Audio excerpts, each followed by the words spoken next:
O Senhor esteja convosco. Ele está no meio de nós. Proclamação do Evangelho de Jesus Cristo segundo João. Glória a vós, Senhor. Naquele tempo, disse Jesus a Nicodemos: ninguém subiu ao céu a não ser aquele que desceu do céu, o Filho do Homem. Do mesmo modo como Moisés levantou a serpente no deserto, assim é necessário que o Filho do Homem seja levantado, para que todos os que nele crerem tenham a vida eterna. Pois Deus amou tanto o mundo, que deu o seu Filho unigênito, para que não morra todo o que nele crer, mas tenha a vida eterna. De fato, Deus não enviou o seu Filho ao mundo para condenar o mundo, mas para que o mundo seja salvo por ele. Palavra da salvação. Glória a vós, Senhor. Muito bem, caríssimos irmãos e irmãs, estamos aí hoje celebrando a exaltação da Santa Cruz. A famosa cruz, né? Aqui, hoje, deixa bem claro que a cruz não é desgraça. A cruz é salvação. Na primeira leitura, é interessante ver o povo reclamando demais para Moisés e reclamando do maná, né? Estamos com nojo desse alimento miserável. Imagina como que Deus mandando o maná para o povo alimentar. Aí, Deus castigou e mandou as serpentes venenosas que matavam muitos.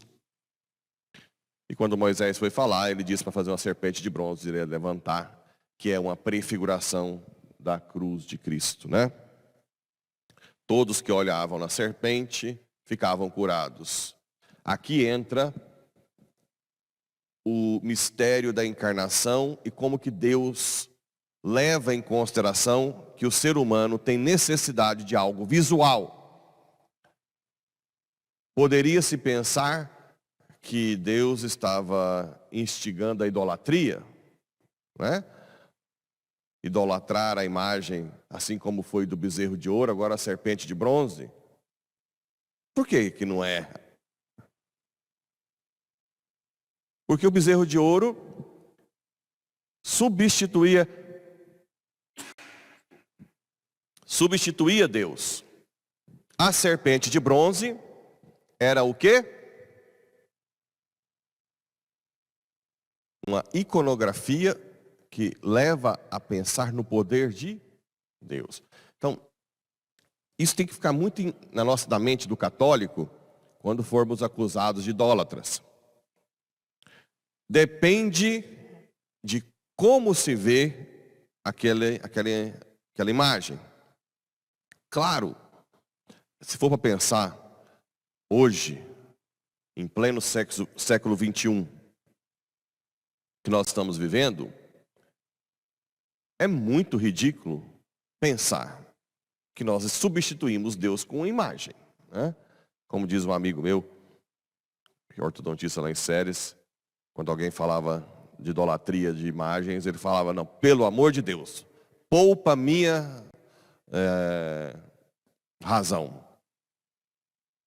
Não subestime a minha razão. Porque realmente é ridículo achar que nós vimos as imagens como substituição de Deus. Ridículo, primeiro, porque sabemos que são imagens de gesso ou de resina, né? Ninguém com a sã consciência vai achar que aquilo ali é um Deus. Ridículo porque as imagens são de pessoas que deram a vida para Deus.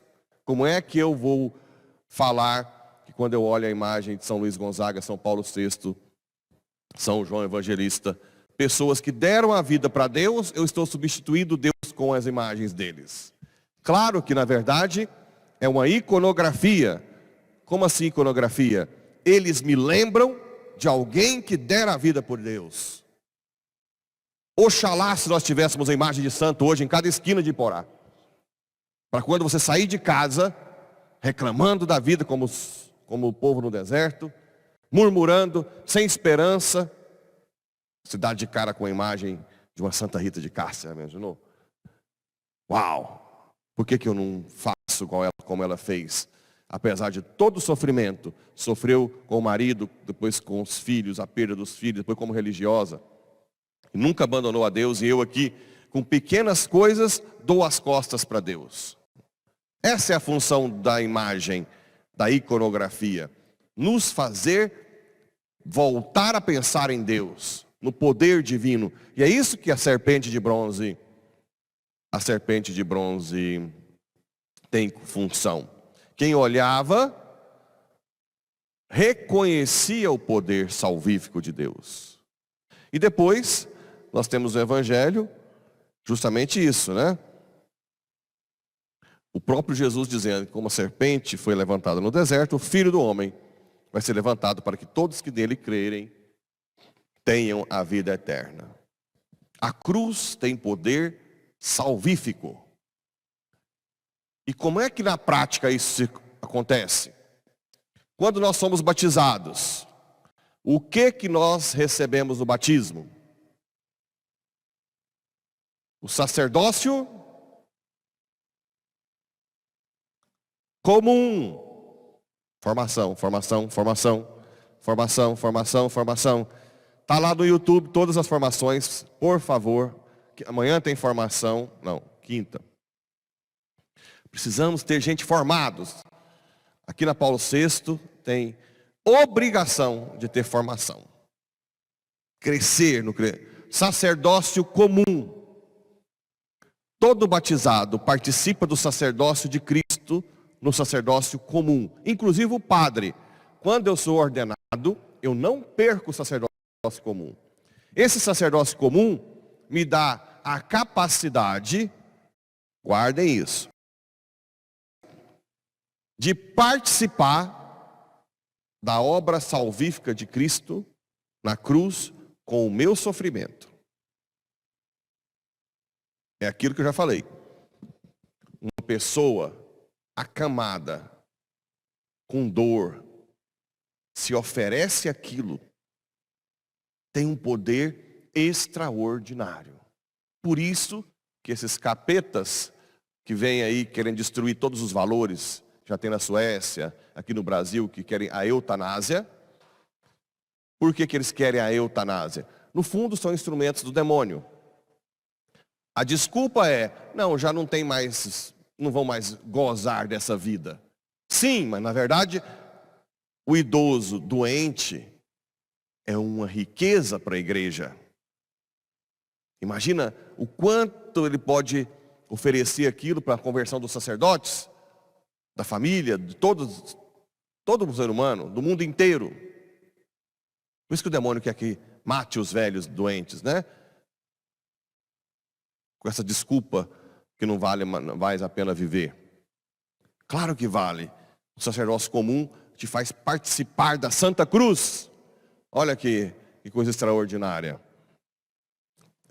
E o sacerdócio ministerial, que é o do padre, é aquele de serviço. É alguém que é tirado do povo para servir ao povo nos sacramentos. Só que o meu sacerdócio comum continua.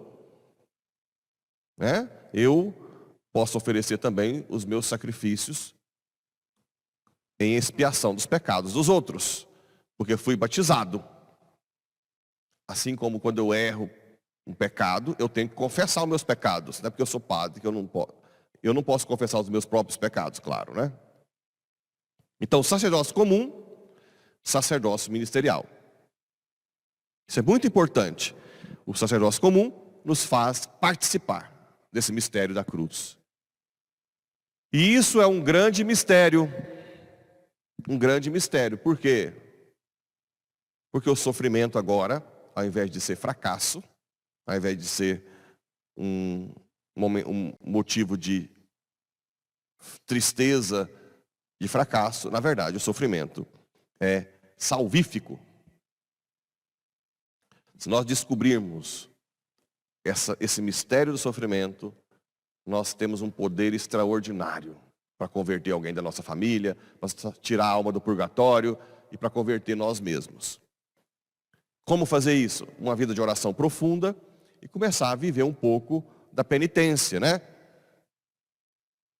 De vez em quando dá uma bolha no pé, vou oferecer essa dorzinha pela minha família, pelo padre, pela igreja, né?